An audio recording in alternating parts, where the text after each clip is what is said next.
أعوذ بالله من الشيطان الرجيم. الرحمن الرحيم. بعد فأعوذ بالله من الشيطان الرجيم. بسم الله الرحمن الرحيم.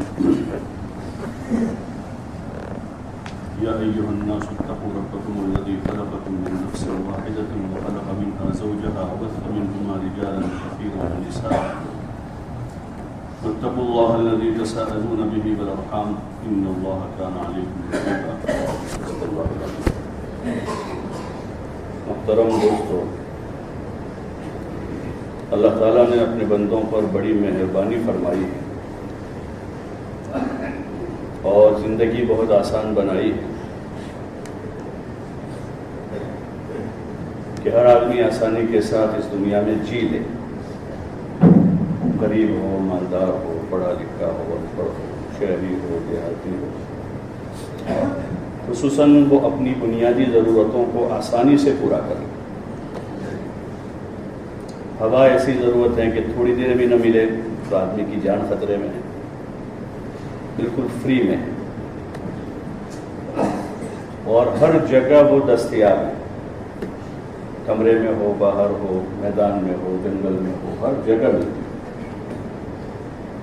چار آنے کا اس کا خرچہ نہیں اور کوئی ایکسٹرا کام نہیں کرنا آدمی کو اس کو حاصل کرنے کے لیے۔ ایسا سسٹم ہے کہ خود ہی وہ جسم دیتا ہے، نکالتا ہے، کوئی محنت نہیں۔ پانی ضرورت ہے، اللہ نے اس کو آسان کر دیا، عام کر دیا۔ وہ تو ہمارے زمانے کا المیہ ہے کہ بکنے لگا ہے۔ پانی ہمارے زمانے کا المیہ ہے کہ بکنے لگا ہوا، کہ پہلے ڈرایا سب کو، ایک دم سے گھبرا دیا، بہت ڈرایا، پھر بیچنا شروع کیا فلٹر کر کے کہ بھئی کنویں کا پانی پیو گے تو یہ ہو جائے گا، ندی کا پیو گے تو ایسا ہوگا، پتھر والا پانی آ جائے گا، ایسا ہو جائے گا، ویسا ہو جائے گا، ویسا ہو جائے گا۔ پہلے ڈرایا، یہی دھندا ہے، جیسے اس وقت ڈرا رہے ہیں پوری دنیا کو، جنگ سے، اس سے، اس سے، اور ہتھیار بیچ رہے ہیں، اربوں ڈالر کے ہتھیار بک رہے ہیں آج۔ تو ایسے ہی ڈرایا پہلے اور پھر بیچا، اس کے پیسے بنانے لگے، ایسے اور چیز۔ اللہ نے ان چیزوں کو آسان کیا ہے۔ ایسے یہ نکاح بھی جو ہے کھانے پینے کے بعد کی بنیادی، کھانا بھی اتنا ہی آسان ہے، ہم نے مشکل کیا ہے۔ کھانا جو ہے، جو روزی ہے انسان کی، ما من دابۃ فی الارض الا علی اللہ رزقھا، کہ زمین پر رینگنے والا، چلنے والا، چوپایا ہو، دو پایا ہو، کوئی بھی جاندار ہے، اس کی روزی کی ذمہ داری اللہ نے لی اور اتنی روزی مہیا ہے، زمین سے اتنی پیداوار ہے۔ پہلے لوگ کم کھاتے تھے، پیداوار کم تھی، ابھی 2، 4، 5 وقت کھاتے ہیں تو پیداوار بھی اتنی ہے۔ اور جو جس وقت کی ضرورت ہوتی ہے، 100-150 سال پہلے پیٹرول کوئی جانتا ہی نہیں تھا، 150 سال پہلے پیٹرول کیا چیز ہے کوئی نہیں جانتا تھا۔ اس صدی کی ضرورت تھی تو پیٹرول نکالا زمین سے اللہ نے۔ لیتھیم کو کوئی نہیں جانتا تھا، اگلے زمانے کی ضرورت ہے، وہ نکلنے لگا اب سب جگہ۔ کہ جو ضرورتیں ہیں انسان کی وہ اللہ تعالیٰ نے مہیا کی ہیں اور سب موجود ہیں۔ یہ تو خامخواہ کا شور ہوتا ہے کہ بھئی آبادی بڑھ جائے گی کیا ہوگا، آبادی بڑھے گی تو کیا ہوگا، بہت پبلک ہو گئی ہے دنیا میں، اس لیے مسائل آبادی بڑھنے کے نہیں ہیں، مسائل آبادی بڑھنے کے، آبادی تو اللہ کے ہاتھ میں ہے، بڑھانا اس کو ہے، روزی بھی اسی کو دینی ہے، اور اس کے خزانے میں جیسے آبادی کی کمی نہیں ہے، انسانوں کی کمی نہیں ہے، ایسے اس کے خزانے میں ان انسانوں کو ضرورتوں کے پورا کرنے کے اسباب کی بھی کمی نہیں، اس کے پاس کمی نہیں ہے۔ اس لیے کلام پاک میں اللہ تعالیٰ کا ارشاد ہے، لا تقتلوا اولادکم خشیۃ املاق نحن نرزقهم وإياکم، کہ فقر کے خوف سے اپنے اولاد کو قتل نہ کرو۔ وہ تو ایک جاہلیت تھی کہ بیٹیوں کو قتل کر دیتے تھے یا زندہ درگور کر دیتے تھے، یا ہمارے برادران وطن میں دودھ پلا دیتے تھے. ہمارے برادران وطن میں پرانا یہ ہر جگہ مشرکوں میں یہ چیز تھی. مشرکین مکہ میں یہ تھا کہ دفن کر دیتے تھے زندہ, یہاں دودھ پلا دیتے تھے, یعنی اس کو دودھ میں ڈبو دیتے تھے.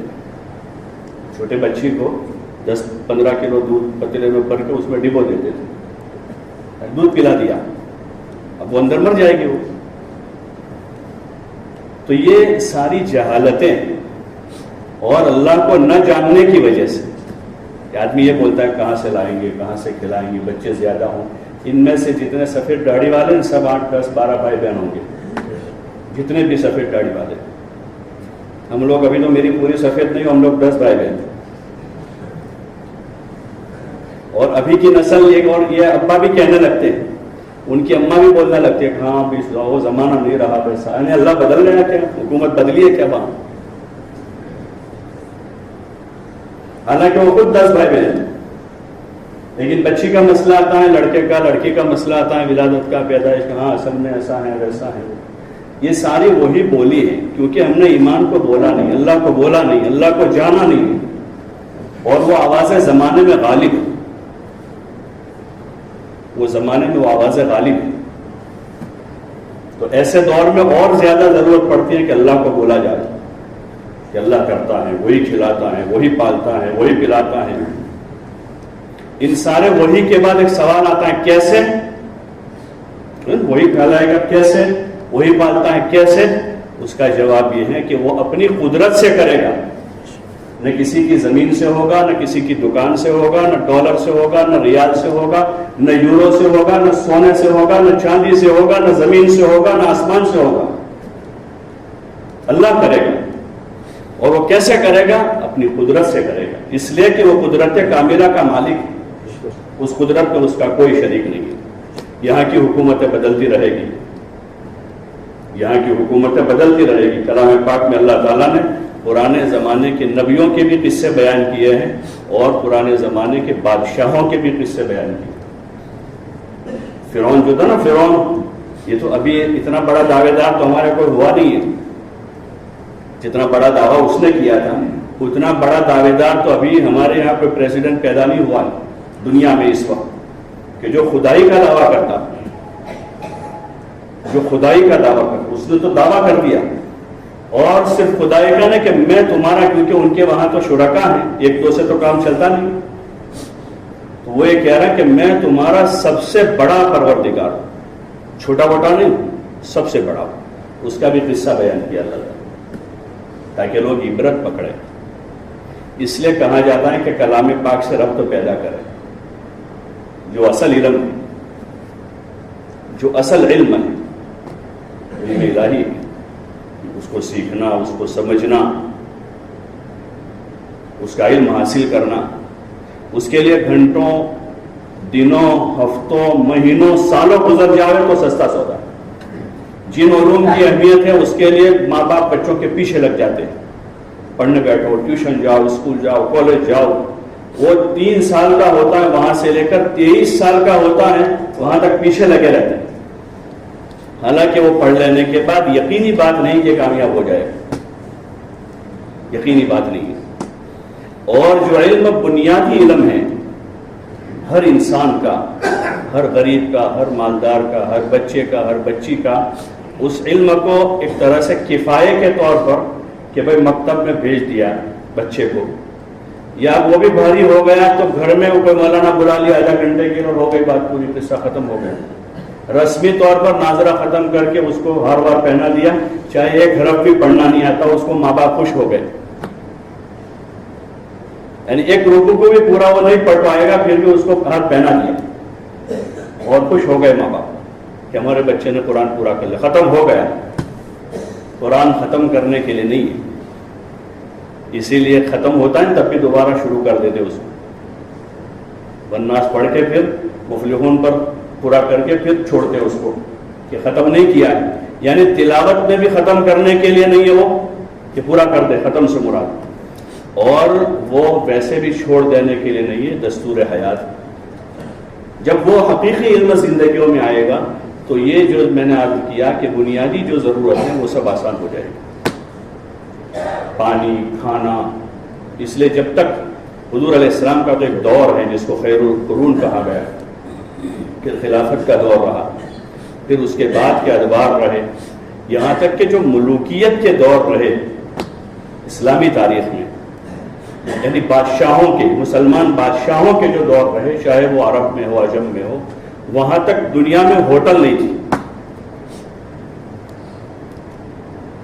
ان ادوار میں بھی یہ اسلامی خلافت، جو ترکی خلافت ختم ہوئی ایک صدی پہلے تقریباً 1923 میں، تو وہاں تک بھی دنیا میں کھانا بکتا نہیں تھا،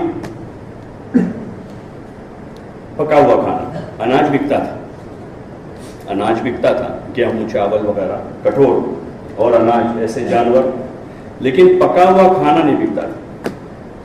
ہمارے یہاں بھی میاں جی عظمت تھے دہلی میں، میوات کے، ان میں سے بھی بہت سو نے دیکھا ہوگا. وہ ایک دن سنا رہے تھے، میں نے خود سنا ان سے کہ ان کے والد وہ مولانا یوسف صاحب رحمۃ اللہ علیہ کے ساتھ بمبئی گئے ہوں. اب مولانا یوسف صاحب کا انتقال 65 میں ہوا ہے، اس سے پہلے کی بات، سن 1965 میں. تو بمبئی میں کسی جگہ انہوں نے کھانا کھایا اور باہر نکلے تو چونکہ ہوٹل میں کھایا تھا تو کاؤنٹر پر مولانا نے پیسے دیے. تو میاں جی کے والد نے مولانا سے پوچھے کہ کیسے پیسے دے رہے ہیں؟ تو مولانا کہ بھائی روٹی کھائیے نا. ان کی زبان میں ہی جواب دیا، روٹی کھائی نہیں بھائی، پیسے تو دینے پڑیں گے. تو وہ کہنے لگے ارے کیسا زمانہ آ گیا ہے، دنیا میں روٹی بکنے لگی. اور پھر کیا ہے کہ انہوں نے آ کر ہمارے وہاں گاؤں میں جب ہماری والدہ کو سنایا تو بولے میری ماں نے تو پورے گاؤں میں جا کے لوگوں کو کہا کہ لوگ ایسا زمانہ آ گیا ہے کہ دنیا میں روٹی بکنے لگی، دنیا میں روٹی بکنے لگی. تو جب تک وہ قرآنی تعلیمات والا دور تھا اس کی جھلک تھی، حالانکہ وہ کوئی پورا اسلام نہیں تھا، کمیاں تھی، کمزوریاں تھیں، لیکن پھر بھی روٹی بکتی نہیں تھی، اس لیے کہ وہ ضرورت ہے. اسلام میں میزبان مہمانی کے آداب ہیں. 3 دن تک واجب ہے میزبان پر کہ وہ مہمان کو کھانا کھلاوے، اور اس کے لیے رشتہ دار ہونا ضروری نہیں ہے. میں آ گیا بستی میں، میں نے مولانا سے کہا میں آپ کا مہمان بننا چاہتا ہوں، ٹھیک ہے یہ مجھے قبول کر لیں گے. یہ اسلامی طریقہ ہے کہ بھائی میں مسافر اجنبی آدمی ہوں، آپ کا مہمان بننا چاہتا ہوں، آپ کے گھر آ جاؤ، ٹھیک ہے آ جاؤ. تو 3 دن تک تو یہ مجھے کچھ نہیں کہہ سکتے، کھلائیں گے پلائیں گے. ہاں میرے ذمہ ہے کہ میں ان کو زیادہ پریشان نہ کروں، مہمان کے بھی آداب ہیں، لیکن مہمانی میزبانی کے آداب ہیں. اور اس کے لیے تو مسلمان ہونا بھی شرط نہیں ہے. کوئی غیر مسلم آ گیا ہماری بستی میں تو وہ بھی اسلامی تعلیمات یہ ہے کہ اس کو 3 دن تک کھلائیں گے پلائیں گے ٹھہرائیں گے. یہ تعلیمات ہے قرآن. اور آج سگا بھائی اپنے بھائی کے گھر جاتے ہوئے سوچتا ہے کہ کھانے کا ٹائم میں کیا کروں، وہاں جاؤں کہ ہوٹل میں فارغ ہو کر کام. بس یہ میں اصل جو بات عرض کرنا چاہ رہا ہوں کہ ہماری قرآن اور علوم قرآن سے دوری، اس لیے تکلفات اور رواجوں نے جگہ لے لی. تکلفات نے اور رواجوں نے زندگی میں جگہ لے لی اور حکم نکل گئے، طریقے نکل گئے. ابھی پورے کے پورے تکلفات ہیں اور رواج، شادی میں، منگنی میں، عید میں اور زندگی میں رواجوں نے جگہ. حالانکہ رواجوں کی کوئی کتاب نہیں، اس کا کوئی لٹریچر نہیں ہے کہیں بھی، لیکن عمل میں وہ آ جاتے ہیں اور دیکھا دیکھی میں آتے ہیں. تو رواجوں نے جگہ لے لی. شادی میں رواج ہے، منگنیوں میں رواج ہے، کہیں 2 دن کھلاؤ، 3 دن کھلاؤ، 4 دن کھلاؤ، 2 وقت کھلاؤ، 5 وقت کھلاؤ، اتنے کپڑے دو، اتنا جوتا دو، اتنا زیور دو، ایسا دو ویسا دو. نکاح کے لیے ان میں سے کسی چیز کی ضرورت نہیں ہے. خود حضرت نبی کریم صلی اللہ علیہ وسلم نے 11 نکاح فرمائے، جس وقت کا جیسا موقع تھا، جس وقت کا جیسا، جس وقت آپ کا جو حال تھا. ایک موقع وہ تھا کہ آپ سفر میں تھے، مسافر تھے، آپ بھی صحابہ بھی مسافر تھے، آپ صلی اللہ علیہ وسلم نے سفر میں نکاح کیا مقام شریف میں حضرت میمونہ رضی اللہ عنہا سے. جاتے ہوئے رخصتی کا موقع نہیں تھا، چلے گئے، واپس آئے، اسی جگہ پر خیمہ تھا، وہیں رخصتی ہو گئی. صبح حضور صلی اللہ علیہ وسلم نے کہا کہ بھائی جس کے پاس جو ہے لے کر آ جاؤ. کوئی کھجور لایا، کوئی پنیر لایا، کوئی گھی لایا، کوئی شہد لایا. سفر میں جو توشہ ہوتا ہے سب، تو زمین میں چونکہ برتن بھی بڑا تھا نہیں، ایک گھڑا کھودا زمین میں اور اس میں چمڑا بچھا دیا، اس کی دیگ بنا دی گھڑا کھود، اور وہ پنیر اور کھجور اور شہد اور سب کو جمع کر کے اس کو کوٹ دیا اچھے سے اندر، اور حلوہ بنا دیا اور اس کا ولیمہ کر دیا. کوئی تو حالانکہ آپ امام الانبیاء ہیں، سب سے اونچی ناک تو آپ کی ہوگی. ارے بھائی سب سے لمبی ناک کس کی ہوگی؟ ارے بولو نا بھائی، آپ کی ہوگی سب سے لمبی، لیکن آپ کی ناک کٹی نہیں. ہماری یہاں جو کٹ جاتی ہے تھوڑی تھوڑی بات، ذرا سی بات ہے تو ناک کٹ جاتے، لوگ کیا کہیں گے، سماج کیا کہے گی، بھائی کیا کہے گا، بہن کیا کہے گا، دادی کیا کہے گی. نا کیا ہم نے ان کا کلمہ پڑھا ہے، دادی کا کلمہ پڑھا ہے، نانی کا کلمہ پڑھا ہے، سماج کا کلمہ پڑھا ہے.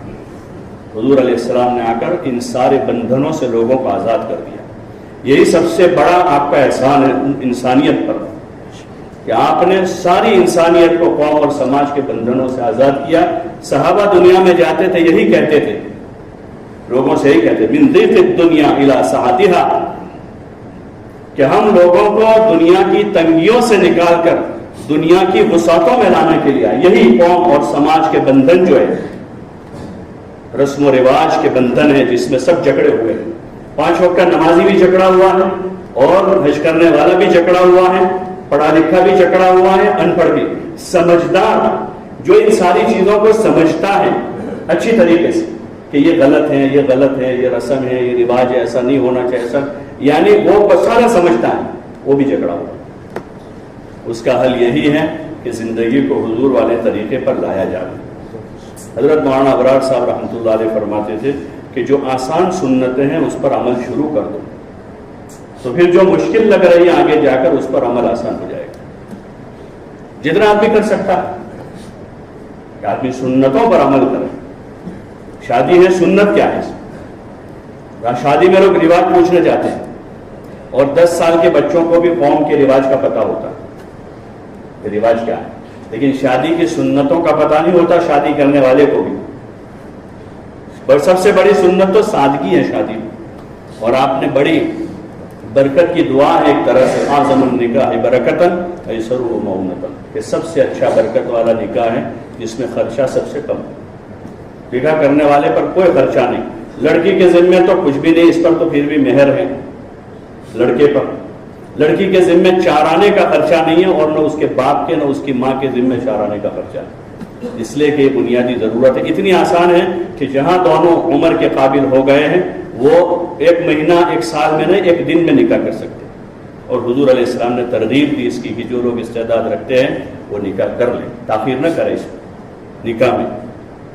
اور اس میں آتا ہے کتاب میں کہ 3 چیزوں میں تاخیر نہ کرو. نماز وقت ہو جائے پڑھو، جنازہ تیار ہوگا دفن کرو، انتظار نہ کرو فلاں آ رہا ہے فلانی آ رہی ہے، منہ دکھانے کا باقی. میت ہو گیا تو ہو گیا ہے تیار، اس کے تدفین کر دیں. اور اسی طرح لڑکی شادی کے قابل ہو جائے، اچھا جوڑا مل رہا ہے نکاح کر دیں. یہ نہیں کبھی آگے بڑی لڑکی باقی ہے، بڑا لڑکا باقی ہے، یا اس کی چچا جات لڑکی کا تاریخ لینے کی ہے، اس کی شادی اس لیے بھی نہیں، یا موسم 12 مہینے شادی کر سکتے ہیں. کچھ جگہ ہے کہ بارش میں نکاح کرنا مکروہ ہے، بلکہ حضور علیہ السلام نے تو جاہلیت میں شوال میں لوگ نکاح نہیں کرتے تھے، اب شگن سمجھتے تھے. اس میں ہمارے برادران وطن کہ وہ نکاح اچھا نہیں ہوتا. حضرت عائشہ رضی اللہ عنہ کا نکاح جو حضور سے ہوا، جو آپ کی سب سے چہیتی بیوی تھی، ان کا نکاح شوال میں ہوا، رخصتی بھی شوال میں ہوا. تو نہ بارش کا موسم مانے نہ منگل کا دن مانے نکاح کے. ہاں جمعہ میں آدمی سنت کی نیت سے کہ حضور صلی اللہ علیہ وسلم نے اپنی بیٹی کا نکاح جمعہ میں فرمایا تھا، جو آپ نے اپنے اختیار سے طے کیا کہ بھئی جمعہ کا دن پسند کیا، جمعہ کی نماز کے بعد آپ نے خطبہ پڑھا، نکاح کرایا. تو ایسے فضیلت کے واسطے آدمی حاصل کرے تو یہ ٹھیک ہے. باقی یہ ہے کوئی خرچہ نہیں ہے اس میں. دولہے پر بھی مہر کے پیسے اگر نہیں ہے تو ادھار رکھ لے، یعنی وہ اس حال میں ہے کہ پیسے نہیں ہے، ادھر مہر پر کر دے. حضرت علی رضی اللہ عنہ سے حضرت فاطمہ کا نکاح ہوا، حضرت علی کے پاس پیسے نہیں تھے، مہر کے بھی نہیں تھے، اور نہ ولیمے کے پیسے تھے.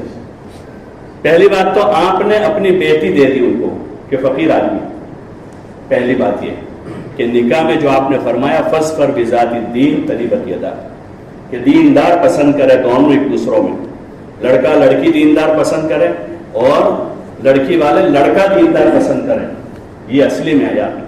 اگر اس میں دین ہے، سمجھ ہے، تو یہ بھی چٹنی روٹی کھائے گا، اس کو بھی چٹنی روٹی کھلائے گا، لیکن دکھی نہیں کرے گا.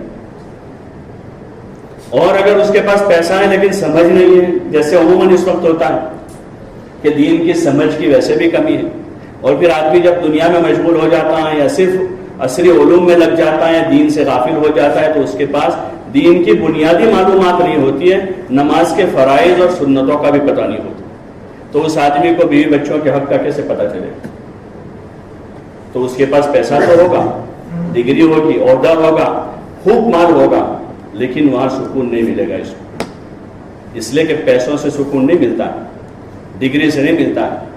اگر ایسا ہوتا تو آج کے دور میں بڑی فراوانی، ڈگری کی بھی، پیسوں کی بھی، ساری چیزوں کی فراوانی، لیکن مسائل پہلے سے زیادہ ہے۔ اس لیے آپ نے پہلی بات تو یہ اپنے عمل سے بتلائی، فاظفر بذات الدین، کہ آپ نے اپنی بیٹی حضرت فاطمہ رضی اللہ عنہ جو آپ کی لخت جگر ہیں، سب سے پیاری بیٹی ہیں، ان کا نکاح حضرت علی سے کیا، جن کے پاس مہر کے بھی پیسے نہیں تھے، رہنے کا گھر نہیں تھا، اور گھر میں گھر چلانے کا چولہا کا جو سامان ہوتا تھا وہ بھی نہیں تھا، تو آپ صلی اللہ علیہ وسلم نے ان کو ضرورت کا وہ سامان دیا۔ حضرت عثمان نے ان کو قرضہ دیا، پھر بعد میں وہ رقم انہوں نے ہدیہ کر دی، لیکن پہلے ان کو ان کی زرہ کے بدلے میں کچھ رقم دی تھی، بعد میں وہ زرہ لوٹا دی ان کو، تو حضرت عثمان رضی اللہ تعالیٰ عنہ نے ان کو وہ دیا۔ حضور صلی اللہ علیہ وسلم نے ان کو جو 2-4 برتن کی ضرورت پڑتی ہے روزمرہ کی زندگی میں، کیونکہ ان کو تو چولہا چلانے کا تھا پہلے ہی دن سے، تو وہ ان کی ضرورت، اور چونکہ بستر بھی نہیں تھا تو وہ بھی دے دیا حضور علیہ السلام نے۔ لوگ کہتے ہیں کہ آپ نے جہیز دیا، یہ جہیز نہیں تھا، ضرورت تھی، یہ جہیز نہیں تھا۔ اور حضرت علی چونکہ آپ کے پاس پلے بڑے تھے، ان کا کوئی نہیں تھا وہاں دوسرا، نہ ان کے باپ تھے نہ دادا تھے، آپ صلی اللہ علیہ وسلم ان کے چچا زاد بھائی تھے، بچپن سے حضور صلی اللہ علیہ وسلم کے ساتھ پلے بڑے تھے، تو آپ اور بیٹی بھی آپ کی ہے، تو آپ نے جو ضرورت کا سامان تھا وہ دیا تھا، کہ ان کے پاس رہنے کا نہ سونے کا بستر ہے نہ کھانا پکانے کے برتن ہے، تو زمانے کے حساب سے چکی اور جو 1-2 برتن ہے وہ دیا تھا۔ تو اس لیے گزارش ہے دین کی سمجھ حاصل کرنے کی، اور صحیح رخ سے حضور صلی اللہ علیہ وسلم والی مبارک زندگی کو پڑھنے کی، تو سارے تکلفات ختم ہو جائیں گے، تو نکاح آسان ہو جائیں گے، کوئی مسئلہ ہی نہیں ہوگا، جیسا اس وقت تھا کہ کوئی مسئلہ نہیں تھا نکاح، اور آسانی سے شادیاں بکر ہو جاتی تھی، لڑکوں کی بھی لڑکیوں کی بھی، بیواؤں کے بھی نکاح ہو جاتے تھے، کہ بیوہ ہو گئے ایک مرتبہ۔ حضرت خدیجہ کا تیسرا نکاح تھا حضور صلی اللہ علیہ وسلم کے ساتھ، اور اس کے بعد مدینہ کا جو معاشرہ بنا تھا، اس معاشرے میں بعض عورتوں کے کثرت سے نکاح ہوئے، وجہ یہ تھی نکاح ہوا، شوہر خاوند شہید ہو گئے، دوسرے کے ساتھ وہ شہید ہو گئے، تیسرے کے ساتھ ایک خاتون کے بارے میں مشہور تھا جس کو شہید ہونا ہو وہ ان کے ساتھ نکاح کر لے، یعنی ایسا نہیں تھا کہ وہ بیوہ ہو گئے تب 2, 4, 5, 10 سال نکالے گی، پھر دیکھے گا کوئی ایسا اس کے جیسا مجبور معذور ہوگا تو وہی شادی کرے گا اس سے۔ یہ سارے معاشرے کے تکلفات صحابہ کے بارے میں ہیں کہ ان کی زندگیوں میں تکلفات نہیں تھی، اس لیے زندگی بہت آسان تھی، مزے سے جی رہے تھے، مزے سے، جب فقر میں تھے تب بھی مزے سے جی رہے تھے، اور جب اللہ نے فتوحات کر دی تب بھی ان کی زندگیاں بڑی سکون اطمینان سے گزری۔ اس لیے گزارش ہے دین کو سیکھنے کی، اس کی سمجھ حاصل کرنے کی، اور ان چیزوں پر ہمارا ضمیر ہم کو اندر سے کھٹکتا ہے وہاں رک جانے کی، ہاتھ باندھ کے دے نہیں دینے ہیں معاشرے کے ہاتھ میں، سماج کے ہاتھ میں، بلکہ اندر کھٹکتی ہے بہت سی۔ اسی لیے ایک آدمی سے اردو نے کہ استفتی نفسک، کہ اپنے آپ سے پوچھ تجھے اچھا لگتا ہے ایسا؟ نہیں لگتی ہے بہت ساری چیزیں۔ ایک شریف آدمی کو چیزیں اچھی نہیں لگتی کہ اس کے گھر میں جوان لڑکے لڑکی آپس میں بیٹھ کر باتیں کر رہے ہیں، کہ شادی کے دن اس طرح لڑکے لڑکیاں جمع ہو، 2 دن 3 دن 4 دن۔ ایک مسلمان نہیں ہوگا، خالی شریف انسان ہوگا، وہ بھی اس کو پسند نہیں کرے گا۔ اس لیے گزارش ہے کہ جو رسومات ہیں اس کو ختم کریں۔ ہاں، یہ صرف 15-20 منٹ کہہ لینے سے ختم نہیں ہو جائیں گے، عملی جدوجہد چاہتے ہیں، عملی جدوجہد چاہتے ہیں، اور اس کے لیے ایک طرح سے کہ آپ حضرات کو اپنے گھر میں برا بننا پڑے گا۔ ویسے بھی تو برے بنے ہوئے ہیں اپنی چاہتوں کے واسطے، کسی کو بہن اچھا نہیں کہہ رہی، کسی کو بھائی اچھا نہیں کہہ رہا ہے، کسی کو بھائی بخیل کہہ رہا ہے، کسی کو بہن کہہ رہی ہے کہ بدتمیز ہے، کسی کی ماں کہہ رہے ہیں کیسا، ویسے بھی تو برے بنے ہوئے اپنی بد اخلاقیوں کی وجہ سے، اپنی دینی کمزوریوں کی وجہ سے۔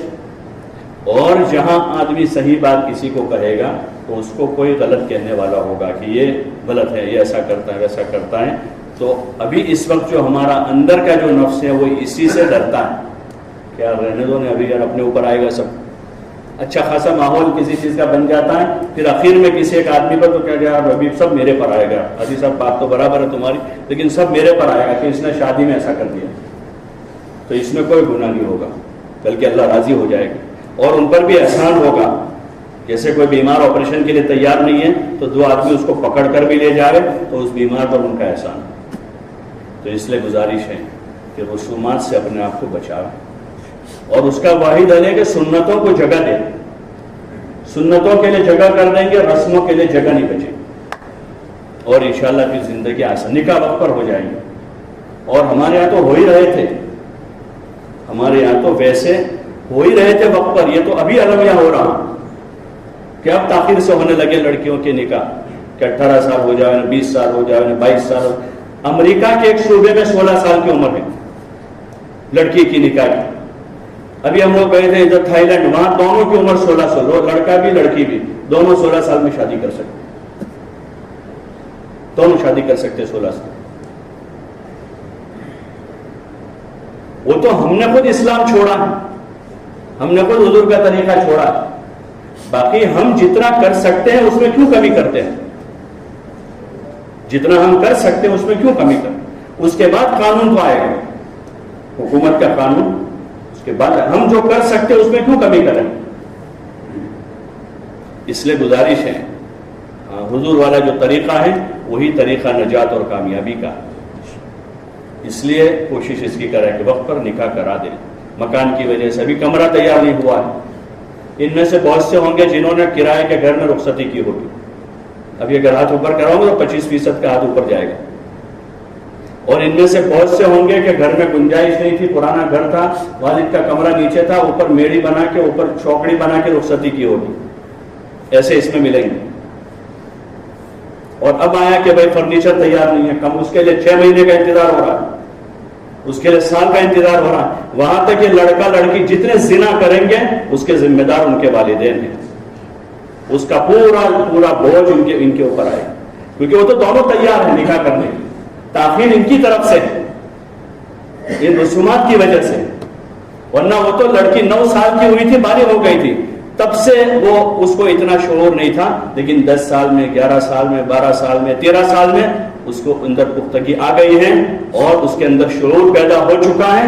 وہاں سے لے کر اب جتنے سال بڑھ رہے ہیں، یہ لڑکا 15 سال میں بالغ ہو گیا. ہاں کوئی ایسا عذر ہے جس کو شرعاً معتبر سمجھا جاتا ہے، ایسا عذر ہے. باقی یہ کہ کمرہ تیار نہیں ہے، فرنیچر بنا نہیں ہے، اصل میں ویکیشن کا انتظار ہے. ویکیشن کو شادی کو کیا لینا دینا ہے؟ ویکیشن اور شادی کا کیا مطلب، کیا مسئلہ اس میں؟ اتوار اگر چلو میں چھٹی کا دن بھی کرنا ہے تو اتوار کو چھٹی ہوتی ہے ساری اسکولوں میں. پھر سال بھر میں بہت ساری 2-3 چھٹیاں جمع ہوئے. بھائی قریبی رشتے داروں کو آپ کو بلانا ہے خوشی میں، تو سال بھر میں ایسی کتنی چھٹیاں آتی ہیں جس میں 2 چھٹیاں ایک ساتھ جمع ہیں، اس میں کر سکتے ہیں. لیکن یہ سارے رسومات ہیں جن رسومات نے نکاح کو تاخیر کروائی، اور انہی رسومات کی وجہ سے نکاح مہنگے ہوئے.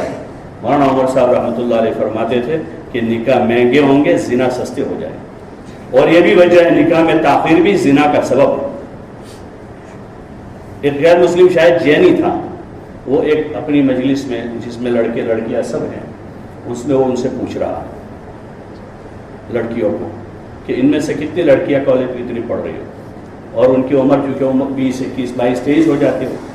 تو وہ ایک لڑکی کو کھڑا کر کے پوچھ رہا ہے کہ تمہاری کالج میں اتنی لڑکیاں ہیں، ان لڑکیوں میں سے کتنے فیصد لڑکیاں ایسی ہیں جس کا کسی سے افیئر نہیں ہے؟ تو اس نے کہا 1% ہوگی بس. وہ خود ان کا نہیں، اپنی قوم کو، غیر مسلم کو یہ سمجھا رہا ہے کہ تمہارے نکاح کی تاخیر کی وجہ سے یہ لڑکے لڑکیاں زنا میں مبتلا ہوتے. وہ یہ سمجھا رہا ہے ان کی قوم کو، وہ غیر مسلم ہے. اور یہاں اسلام میں حیا اور پاک دامنی، جس کو شعبۃ من الایمان کہا، سب سے بڑا شعبہ ہے. تو ہمیں اس کے لیے راستے کھول رہے ہیں، ہم ہی راستے کھول رہے ہیں. جہاں عمر کے قابل ہو جائے، حضور علیہ السلام نے کہا نکاح کروا. حضرت عمر رضی اللہ عنہ تاکید کرتے تھے کہ اپنے لڑکوں لڑکیوں کے نکاح کروا دو، غلام باندیوں کے بھی نکاح کروا دو. اور پھر کہتے تھے میں نہیں کہہ رہا ہوں، اللہ کہہ رہا ہے. انكحوا الأيام منكم والصالحين من عبادكم وإمائكم إن يكونوا فقراء يغنيهم الله من فضله. اللہ تعالیٰ نے اس آیت میں کہا ہے کہ اگر وہ فقیر ہوں گے، یعنی ان کی استعداد کمزور ہے مالی اعتبار سے، جس کو اپنی زبان میں کہتے ہیں کہ وہ ابھی پگ پر کھڑے نہیں ہیں، تو اللہ تعالیٰ یہ کہہ رہا ہے کہ اللہ تعالیٰ نکاح کے ذریعے سے ان کو غنی کر دے گا. اللہ یہ کہہ رہا ہے کہ نکاح کروا دو، غنی ہو جائیں گے. اور ہم یہ کہہ رہے ہیں کہ غنی ہو جائیں گے پھر نکاح کریں گے. خدا سے مقابلہ ہے یہ. اور عموماً یہی ہوتا ہے. اس میں بھی اگر آپ کو تجربہ کرنا ہو تو کریں کہ شادی کے بعد ہی آدمی کی روزی میں وسعت ہوتی ہے. آدمی کا سونے کا پلنگ بھی اس کا نہیں ہوتا جب تک شادی نہیں کرتا. باپ کے کھاٹ پر سوتا ہے وہ. رہنے کا کمرہ بھی اس کا نہیں ہوتا، باپ کے گھر میں رہتا ہے. لیکن نکاح ہوتا ہے تو سب سے پہلے اس کا پلنگ بنتا ہے اور چیزیں اس کے نام سے آتی ہے کہ یہ اس کا ہے. اس کے نام سے کمرہ بنتا ہے کہ اس کا کمرہ. ابھی تو شادی شروع ہوئی اور پھر نکاح کے بعد دھیرے دھیرے آپ دیکھتے ہیں وہی آدمی جو ادھر ادھر جا رہا تھا 1 سال میں 2 سال میں، یا تو جاب پر لگ گیا، کام پر لگ گیا، کاروبار کرتا ہوگا، کچھ پیسے بچاتا ہو گیا. 2 4 5 سال ہوتے ہیں تو ایک ٹکڑا زمین کا خرید لیتا ہے کہ برکتوں کا دروازہ کھلتا ہے. اس لیے گزارش ہے ان چیزوں میں ہم خیال کریں کہ جو بچے بچیاں ہیں، پوتے ہیں، نواسے ہیں، پوتیاں ہیں، نواسیاں ہیں، ان کے نکاحوں کی فکر کریں. یہ بڑا کام ہے. خود ہی خاندان میں کریں ایک دوسروں تاکہ جلدی ان کے وقت پر نکاح ہو جائے. دوسرا سادہ ہو تاکہ آسان ہو جائے. غریب سے غریب آدمی کا نکاح آسانی سے ہو جائے. اور جو رسومات ہیں ان رسومات کو ختم کرنے کی کوشش کریں. اس سے انشاءاللہ زندگیوں میں برکت ہوگی. لڑائیوں سے، جھگڑوں سے اور تکلفات سے زندگیاں پاک ہو جائے گی. اغراض سے پاک ہو جائے گی تو زندگی کا صحیح مزہ ملے گا. دنیا بھگتنے کے لیے پیدا نہیں کیا اللہ نے.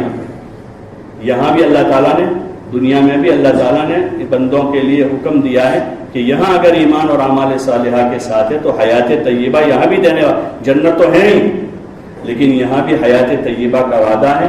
وہ حیات طیبہ ایمان اور اعمال کے ساتھ. اس لیے گزارش ہے کہ اس کی نیت کریں. نیت کرتے ہیں انشاءاللہ. کون نیت کرتے ہیں؟ سن کے پورا کر دیں گے.